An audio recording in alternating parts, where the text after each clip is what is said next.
Hi everybody, welcome back to Sharon from Vivid Days. Today's video is going to be about how I created my summer ocean scene, and I love this. You can tell, oh, the reflection's terrible. You can tell it's still meant to be a ocean.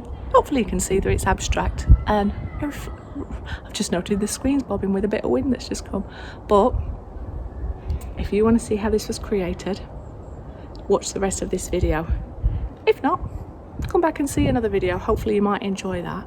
But this piece will be the piece I give away when I hit 30,000 subscribers. So I will tease you with it. You get to see it, but it's going to be put on hold. So you're going to have to keep watching my channel. You're going to have to see once I release the 30,000 subscribers celebration, which is going to be a giveaway of this and 1 hour free resin lesson with myself one-on-one. So, but that video, this is not happening now. I'm still 2,000 subscribers away from it, but I'm trying to put positivity out in the world and see if that positivity is going to bounce back at me. So it could be a matter of a month, it could be a couple of months, but keep watching. Anyway, I'm Sharon, I'm digressing. Remember, thumbs up, subscribe, share, comments are always welcome. Remember to join my Facebook group, Showcase Your Art. I think I've got something crawling up my leg. Oh, bobbing away because of the wind again. Let me try and steady it. It's just getting a little bit breezy. But also, I said Facebook group, but also if you want to purchase any of my art, not this one, this is a giveaway, but I might do some more of these if you're interested and put them on my stall. But yeah, thank you for all your support and kind words. I hope wherever you are in the world you are safe, and I hope that you're well, but above all, creative. I've just waffled. What a load of crap I've just spoke. But anyway, let's get on with the video then. My beauty. Hey, Sharon from Vivid Days. We're outside with nature. I'm going to try something a little bit different with one of my MDF hearts that I've got. I'm going to use a base of a brilliant bright gold, and I feel like I might then come over the top with alcohol inks. I might actually come over the top with some ocean. I really have no idea, but I want to use one of these MDFs and just play with colour. I want something bright, loving, happy, and maybe delicate. Not too sure, but this is how I roll sometimes. I just felt that I want to work with this, and some alcohol inks. Let's have a go.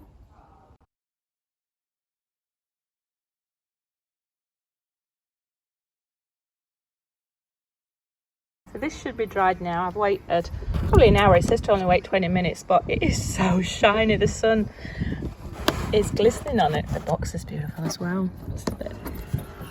Look, I heart you. There you go. I might just give it one more coat, just because this is going to be, yeah, I'll give it one more coat, but that's quite a nice base, and yeah, definitely dry to touch. I'm going to do an ocean, but we're going to do it slightly different. I have spray painted my heart, MDF heart, and I will put the link to that at the bottom of my description. And I've made sure my board's level, so it's been primed, it's leveled, it's got masking tape underneath, and I attempted to put some sand on here, but it's all fallen off, so I'm going to have to apply it my normal way. But this is going to be a suggestion, abstract, of a summer night ocean that's lapping on the beach. Let's see if we're going to pull it off. So we're going to work with the three colours I've chosen for the base layer is a little bit of rose, a little bit of teal, and a little bit of rose. But they're going to be very translucent and watery. Transparent, that's the word I'm looking for, because I'm going to add different layers and I'm going to try and bring different tones through. So it's a suggestion. Hopefully if these colours blend together, it's still going to make pretty colours that you'd see in the ocean, but very flat, should I say, a very thin first layer, because that's going to be more focused about what's hitting the beach area. And we will have a wave, but then we'll bring another two in, and we'll probably rotate these colours, maybe add different colours for the different layers. And I'm hoping that because I'm going to leave pieces of clear, you're going to get to see different colours through. Anyway, as usual, our magic formulas, which are the Colour Cottage Super Sparkle White and the Casting Craft Opaque. You go with whatever you want, but I like to add a little bit of sparkle into my resin and oceans, and Casting Craft is my personal favourite. Not saying it's the best out there, but it's my personal favourite to work with. And we are going to test drive these Decor Room, or Decorum, as I call them, but Room, resin colorants. So they are epoxy UV resin, translucent colour, vibrant colouring. Now I will do a colour swatch chart because they are different to the ones I've used. And I'm interested to see how they're going to react. And you get these cute little pinchers in there to puncture them. But I'm going to put the rest out of the way.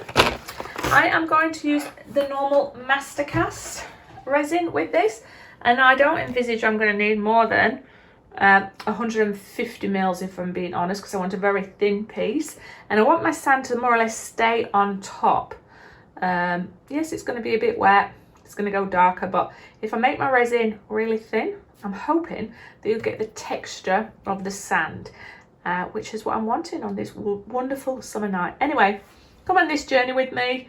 Let's hope it's successful and the resin gods have been kind, because I've been a sticky mess in the studio today. So to have something that's going to go to plan would be amazing. But I've reset my room. Hopefully I've cleansed it and all the art gremlins have gone for today.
Something stupid. I've not taped my back. No! So I now have to spend time this morning getting rid of these resin nipples, then taping it off before I do my final layer. It's not the kind of problem you want to have when you're working on a project. I mean, rookie mistake, Sharon, but goes to show we're all human. Anyway, this was from the day when I was having all my bloopers and I did my resin sculpture. So, you know what? It sums it up, so I'm just going to laugh. But there's going to be a lot of heat gun and sandpapering going on in this space today. Catch you on the other side of this tedious task. Okay, jobs are done. Got my resin nipples in here, the board. I mean, the back looks a mess now. I've got to touch that up when I finished it, but because I primed the board and put my gold paint on the resin nipples, I managed to get them all off in 10 minutes. So from that aspect, that's smooth. I can carry on with my project and then I'll just come back and fix up my back, which I'd prefer the back to be a bit messy than the front. Yay, onwards and upwards.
I apologise that I'm not out in the direct sunlight, so you can't capture the vibrancy that I'm capturing here, but let's dissect it. So this is an MDF Heart board. People that know me know I love to work on these MDF boards, especially hearts when it comes to ocean. This is bigger than the ones I've worked with before, so this is my hand, just for perspective in size. As we go down, these shells were responsibly collected from sand dunes well away from the ocean, and they are personal to me because I collected them in my trip to Australia. This is one that is just made out of clay. The little bit of blue on there is where I rescued it from my Resinart sculpture, but I like it because it looks like a little bit of ocean's just splashed on him, and I love the movement of the ocean coming in here. Now as we go sideways, you can see the different layers I've captured on my oceans. Now I normally keep my oceans flat but build them up so they do look 3D, and that's my preferred form of it, but I just wanted to have a go this way, and I just think it adds to the yumminess of this piece. So I'd love your thoughts on that.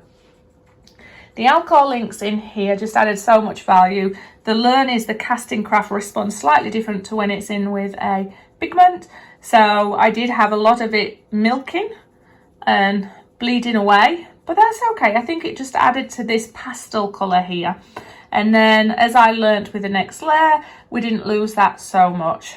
And from an artistic point of view, the reason I've got pink, there is pink there but you can't see, and then it goes into red and like blue, because in theory, in your imagination, if the sun is shining and casting these colours, it should follow down a little bit and not just be so patchworky. But that's a little bit of an artistic tip for you. Another thing is to help you with your waves, don't make them just solid white. No wave is solid white. If you look at it and really capture it from a photograph or anything like that, the way the water crashes against it, you get shading, you get different troughs and different colours coming through. So I encourage you to try and not have perfect, just white waves. Bleed some of your colours through here and here. So I went white, clear, white. The reason being, it gave me some greys. The colour, when I blast my gun that way and that way, it blends some of the colours together, and that gives you these different shadings. So that helps you if you want to really create that movement with your froth. Now a tip with your waves is always keep your gun moving, and that'll stop you burning it. So even if it's on a low temperature, the longer you leave it there, the more you're going to burn your resin. So you have to constantly move it and just keep coming back to it. And that's why you see me do this motion, because I don't want it to stay still for more than 1 or 2 seconds. So, but that's just what I prefer to do. But from the side, now the only thing is the gold, it did go around the edge here, but it evolved from what I originally wanted it to be. And I think that's another tip for you. Be organic with your painting. Come out with an idea, but be willing to go wherever it takes you, and don't be stubborn that way. So I will come back and revisit a gold piece, and it was definitely interesting for me to use a gold piece with spray paint. I've not done that before, but I've now got myself lots of little spray paints to have a little go with different effects. But I wanted to show you, hopefully I'll capture it, the sparkle from the Colour Cottage, so the Super Sparkle White. Now when that torch goes over it, it just illuminates with glittering. And to me, because you can't see it obviously from the front, depending on where the sun's hitting it, is when you see that magic and sort of that sparkle. I don't know if it's capturing it down there, but it is all the way through this piece here, and even in the sand area, but you mainly capture it up here. And this is why within my oceans I love it, because it's just like it's glittering. And these colours, the alcohol inks, I just found was stunning to work with, so vibrant. I said to Neil that this section here reminds me of an icy pole, just the transparent colours and the raspberry artificial colouring just reminds me of that. Hashtag disclaimer, please do not eat your resin. But I love the different colours in this, and I think I'm going to revisit quite a few different ocean scenes with different colours, just to keep it interesting for me and to show you different ideas. And at the end of the day, this is your imagination and your creativity. You don't have to stick to realism in any way, shape or form. But as I mentioned at the beginning, this is going to be part of my giveaway. When I hit 30,000 subscribers, this is going to be part of my giveaway. So unfortunately, you won't be able to buy this on Etsy. It's not available as in the giveaway hasn't started yet, but I wanted to give people plenty of chance to be aware what is going to be part of that giveaway. And as soon as I hit that 30,000, there's going to be a little video that's announcing this and what else will be included. Now, I mentioned there'd be an hour one-on-one with me, but that would be over the internet, and I'm considering if that's a viable option for other people. If not, I will put something else in part of my giveaway, but keep your eye out for that. Remember, thumbs up, subscribe, share, comments are always welcome. Remember to put positivity out there in the world, people. I accept all feedback as long as it's constructive. Other than that, come back and see me on my next video. Remember to join my Facebook group if you want to showcase your art, and also visit my Etsy store. Who knows, there might be some other treasures there that you would like to purchase. But on that note, thank you for hanging out with me. You are amazing supporters, and I hope that this has inspired you as you inspired me. Much love, keep safe, but above all, wherever you are in the world, be creative and have fun.